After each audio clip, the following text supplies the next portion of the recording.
पूर्व मुख्यमंत्री रघुवर दास पहुंचे संकट मोचन हनुमान मंदिर। मंदिर में हुए नुकसान का जायजा लिया। इससे पहले उन्होंने बजरंगबली की पूजा आराधना की। मंदिर में सभी जगह घूमकर स्थिति से अवगत हुए।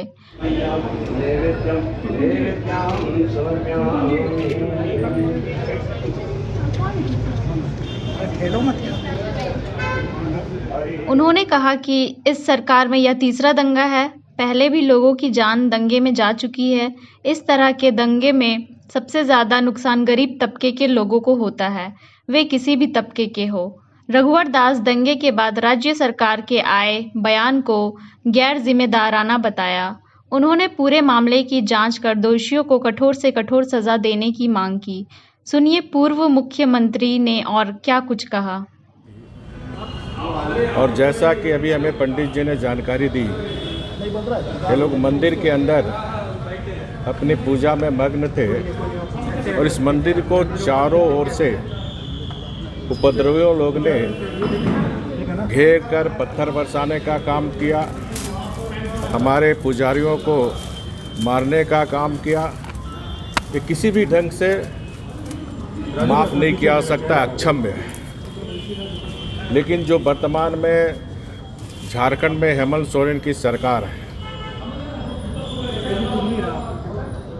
और जब भारत सरकार ने एडवाइजरी जारी की थी कि जुम्मे के नमाज के बाद कुछ अशांति की खबर आ रही है, तो ऐसे समय सभी राज्य सरकार को अलर्ट रहना चाहिए। और जैसा अभी पंडित जी ने जानकारी दी कि पुलिस की संख्या बहुत ही कम थी।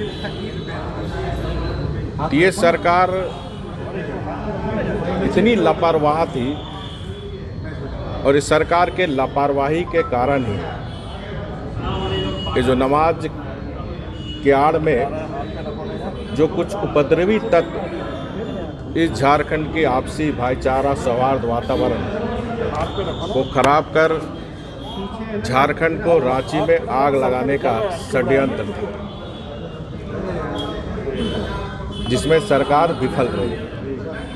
और इस सांप्रदायिक शक्तियों के कारण ही हमारे 2 बच्चे की मृत्यु हुई, हमारे पुलिस के जवान भी घायल हुए और आम जन की काफ़ी क्षति हुई।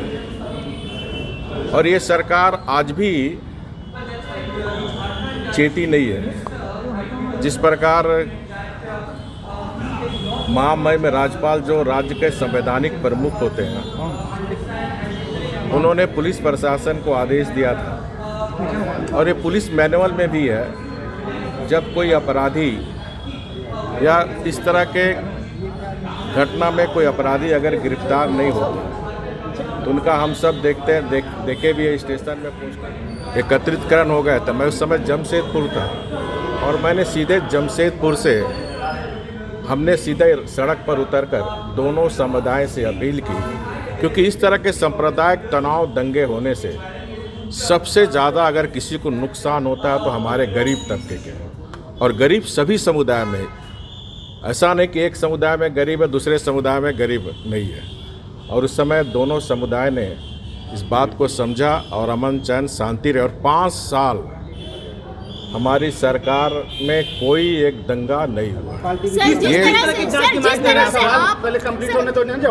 ये सरकार अभी 2.5 साल होने जा रहा है, ये तीसरा दंगा है। इसके पहले भी 2 बार लोहरदगा में दंगा हो चुके हैं, उसमें भी 1-2 लोग की जान जा चुकी है। और उस समय ही आप सबको याद होगा, उस समय भी मामले में कहीं न कहीं PFI कि ये पॉलिटिकल विंग है, SDPI, उस दंगे में हाथ है। और यहाँ भी मैंने आशंका प्रकट की थी कि इस दंगे में भी इस नमाज के जुलूस में कुछ उपद्रवी तत्व PFI के लोग घुसकर हमारे छोटे बच्चे को आगे कर, तो ये भी जांच होनी चाहिए। छोटे बच्चे को जुलूस में किसने आगे की? तो ये जांच टीम बनी है। तो मुझे लगता है ये जांच टीम बनने के बाद भी जो माननीय मुख्यमंत्री जी ने जिस तरह बयान दिया, कल आप लोग को भी बोला AK-47, तो तरह तरह के दूरबीन इस तरह का मुख्यमंत्री को इतनी हल्के बात का प्रयोग नहीं करना चाहिए। सर, जिस तरह और हमें से लगता है कि इस तरह का हल्के बात कर कहीं न कहीं सांप्रदायिक शक्ति को उस्काने का काम माननीय मुख्यमंत्री जी के द्वारा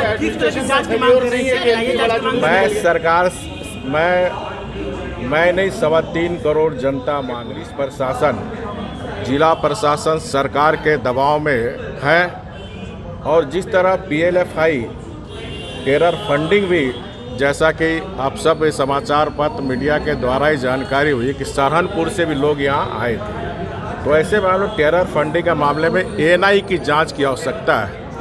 राज्य सरकार सही मामले में इस राज्य में सांप्रदायिक शांति माहौल चाहती है और PLFI के पॉलिटिकल विंग SDPI जो हमारी सरकार में हमने बैंड कर दिया था, इस सरकार के आने के बाद जितनी राष्ट्र विरोधी शक्तियाँ उसका मनोबल बढ़ा हुआ और ये राष्ट्र की सुरक्षा के लिए खतरा है। इसलिए मुख्यमंत्री आता रहता जाता रहता, सत्ता आती रहती जाती रहती। ये राज्य और देश का सवाल है, तो ANI का अविलंब इसमें इंटरफेरेंस हो और राज्य की 3.25 करोड़ जनता ये चाहती है कि जो वर्तमान में हेमंत सोरेन की सरकार है, जल्दी से बोरिया बिस्तर बाहर बांध कर इसको बाहर फेंका जाए।